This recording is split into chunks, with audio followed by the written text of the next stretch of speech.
Hello, bienvenue dans cette nouvelle vidéo. Aujourd'hui, je vais vous expliquer, d'après moi, quels sont les avantages d'un business qui fait du lead.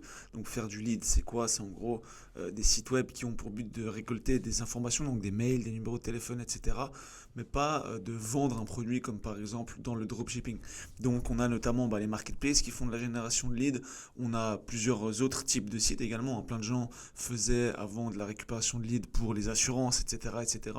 Et du coup, ça impacte quand même beaucoup la manière de faire le business et ça apporte pas mal d'avantages d'après moi. Juste avant de commencer, n'hésitez pas à rejoindre le programme formation, justement la formation gratuite Marketplace 2.0 dans laquelle je vous explique comment créer une marketplace de A à Z.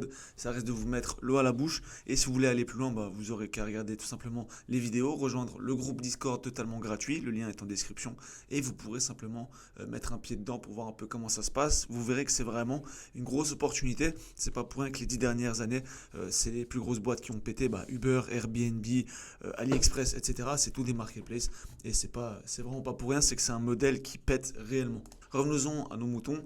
Premier avantage d'un business avec du lead. Donc, comme j'ai dit, un business avec du lead, c'est un business en gros qui ne vend rien. C'est-à-dire que par exemple, si je vais sur devis.ch, d'accord, c'est un site qui fait du lead. Vous venez ici, vous faites une demande pour du devis. Non, c'est pas ici, excusez-moi. Hop, vous allez par exemple dans, voilà, vous voulez faire ça, tac, là vous faites votre demande et tout simplement ils vont récolter votre lead et après ils en font ce qu'ils veulent. Justement, on va voir ça après, il y a plusieurs possibilités d'y monétiser, c'est un des avantages. Mais en gros, vous ne vendez rien, d'accord? Mais le premier avantage, c'est déjà que ça découpe la conversion. Sur un site avec du lead, évidemment, vous pouvez vraiment tout analyser, absolument tout analyser, parce que votre conversion, finalement, c'est quand vous avez un lead, ok, vous avez un lead, c'est cool, mais généralement, si vous apportez des affaires, etc., euh, à des entreprises directement, vous allez pouvoir vraiment comprendre, ok, j'ai tant de visites, j'ai tant de prospects, je fais tant d'affaires. Ça découpe vraiment la conversion en plusieurs étapes qui sont totalement différentes et vous pouvez vraiment aller les optimiser les unes après les autres de manière très simple. Contrairement à, par exemple, un e-commerce, la personne arrive sur une page de vente, elle n'achète pas, il peut y avoir un million de raisons pour lesquelles elle n'a pas acheté. Il y a vraiment énormément de raisons, tandis que là, ça découpe vraiment plus la chose et c'est beaucoup plus simple. Donc, vous pouvez régler les problèmes beaucoup plus facilement. Également, le point 2 ici, vous avez moins besoin de gagner la confiance des pseudo-consommateurs, justement, des consommateurs entre guillemets, parce que finalement, c'est pas vraiment des consommateurs encore quand ils font une demande de lead, mais vous avez moins besoin de gagner leur confiance simplement parce que vous donnez un lead. Quand vous arrivez sur un site comme ça, même s'il est éclaté, vous avez envie de comparer des devis, ça c'est un truc pour comparer les devis pour la construction. Si vous avez envie de comparer trois devis différents pour la construction, vous faites, voilà, vous dites, je mets mon numéro de téléphone, mon email, de toute façon il ne peut rien m'arriver. Mais si vous arrivez sur un site et que vous avez besoin d'acheter quelque chose, mettre une carte bancaire, etc., vous avez besoin de gagner beaucoup plus de confiance des consommateurs. Donc là, comme j'ai écrit par exemple, les fautes d'orthographe, au début on n'a pas forcément le budget de payer quelqu'un pour repasser sur les textes, corriger les textes, etc. Donc ça, déjà au début, vous pouvez avoir des fautes d'orthographe sur vos sites sans que ça impacte réellement votre business. Le visuel également, je veux dire, moi par exemple, je suis une brêle en tout ce qui est visuel des sites, d'accord? Moi je suis très bon pour tout ce qui est créer du contenu, etc. en masse, mais je suis très mauvais pour quand c'est qualitatif, je suis très très bon pour quand c'est quantitatif. Mais justement, ce modèle-là, il permet de faire des choses quantitative, pas forcément exceptionnelle. Et après, de toute façon, une fois que vous avez les thunes, une fois que vous voyez que ça fonctionne, vous pouvez aller optimiser le visuel, etc. Mais je veux dire, ce site-là, il n'a rien d'attrayant, il n'est pas exceptionnel, d'accord? Et je pourrais vous en trouver des 10 fois pires. Les miens, par exemple, sont vraiment 10 fois pires. Mais ça convertit à 10%, 12%, parce que les gens, ils ont envie de comparer les devis, ils ont envie de trouver le meilleur blablabla à côté d'eux. Donc, ça convertit. Le troisième point, ça c'est bon, c'est un petit clin d'œil à tout ce qui est dropshipping, e-commerce, etc., qui est un très bon business en soi, hein. Moi, je le critique assez souvent, mais en vrai de vrai, c'est clairement un bon business. Je trouve juste que le dropshipping, il faut faire attention parce que c'est pas très legit. Pour moi, c'est pas très. Je trouve pas top en fait, simplement de vendre de la merde à un prix 4 fois plus cher, même si en vrai de vrai, c'est tout le monde qui fait ça. Donc voilà, je peux pas trop critiquer non plus. Mais moi, c'est un modèle qui ne m'a vraiment pas plu, surtout que c'est vraiment trop à la mode et il y a beaucoup trop de concurrence. Mais là, justement, dans un business avec du lead, généralement, vous n'avez absolument pas de stock parce que le but, c'est de revendre, on va le voir après, revendre vos prospects ou de faire de l'apport d'affaires, etc.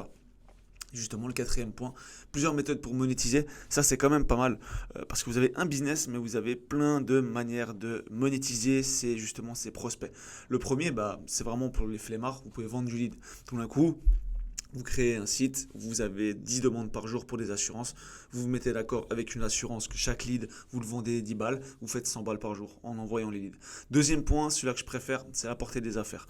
Apporter des affaires, ça existe depuis la nuit des temps, hein, on est bien d'accord là-dessus. Nous, ce qu'on fait, c'est vraiment notre modèle, c'est qu'on reçoit par exemple des demandes pour tel et tel domaine, et on les envoie simplement par exemple à 3 entreprises, et on prend une commission sur l'entreprise avec qui ça se fait. D'accord. Prenons l'exemple d'un plombier. J'ai une demande pour un plombier, quelqu'un qui veut changer les canalisations de sa maison. Je l'envoie à 3 entreprises. Ça se fait avec une entreprise. Je prends 10% des 10 000 francs, par exemple, qui ont été investis pour changer justement les canalisations de la maison. Voilà, moi je fais de l'apport d'affaires, pas de la vente de leads, parce que ça c'est trop marketing. C'est bien, d'accord, c'est très bien. Ça vous laisse plus de temps pour créer d'autres sites, etc.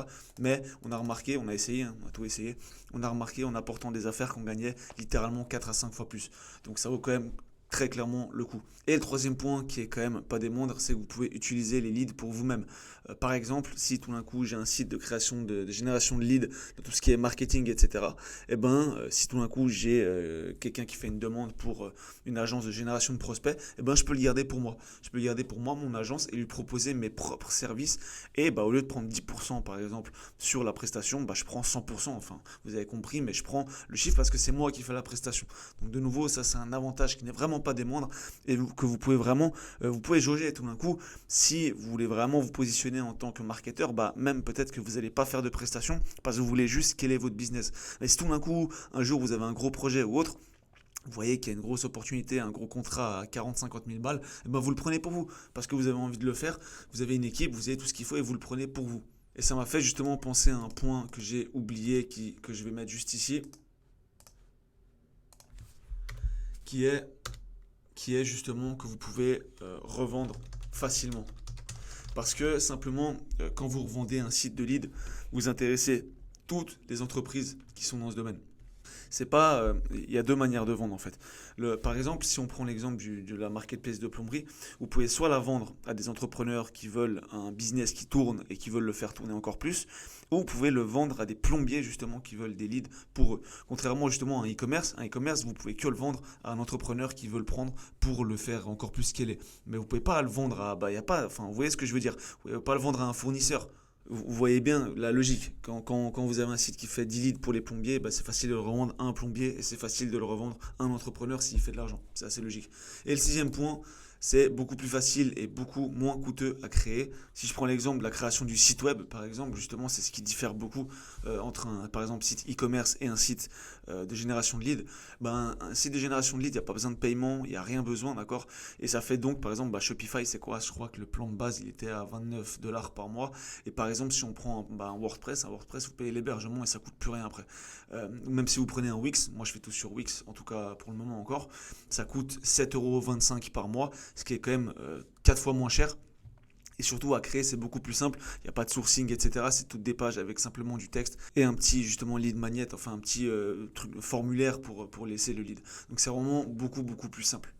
Donc là, on a vu les différents avantages des business avec des leads. Si vous voulez tester quelque chose, franchement, d'après moi, le meilleur modèle pour faire du lead à l'heure actuelle, c'est la marketplace. Alors franchement, rejoignez la formation, elle est complètement gratuite. Ce serait con de cracher dessus. Sachant qu'il y a franchement quand même pas mal de valeur. J'ai mis des vidéos de la formation payante justement qui sont réellement pleines de valeur. En tout cas, si vous avez kiffé le contenu, n'hésitez pas à lâcher un petit like, un petit commentaire et on se retrouve très vite. Allez, ciao.